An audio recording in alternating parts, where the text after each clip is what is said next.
புதைச்சாதான் புண்ணியம், எரிச்சா பாவம். அப்ப பாவத்தை செஞ்சுட்டு நீ எல்லாம் வேதத்தை பத்தி எனக்கு சொல்லித்தர.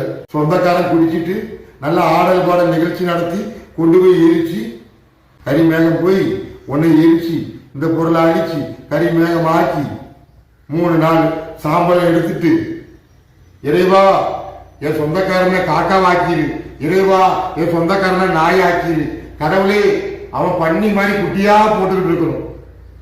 இதுதான் செஞ்சு வர்ற. ஒரு அரிசி எடுத்து கொஞ்ச நாள் வச்சா அதுக்குள்ள இருந்து ஒரு சின்ன வண்டு உருவாகுது, ஒரு உயிரை உற்பத்தி பண்ணுது. ஆனா நீ என்ன செய்யற?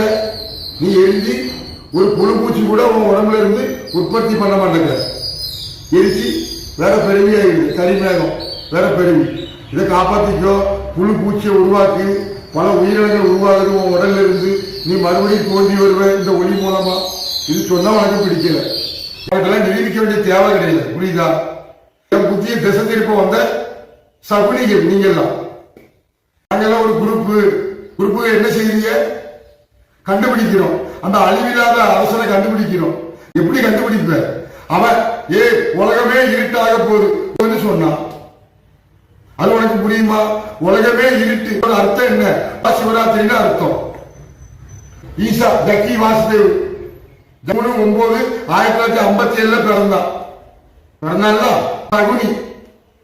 அந்த சகுனி அன்னைக்கு பிறந்து இந்த வெள்ளையங்கிரி மலைக்கு வந்து சேரன் பாண்டிய பூமியில வந்து இந்த வெள்ளையங்கிரி மலையை வச்சு ஈசா யோகாமயம் ஆதி யோகி தியான லிங்கம் எல்லாம் சரிதான்.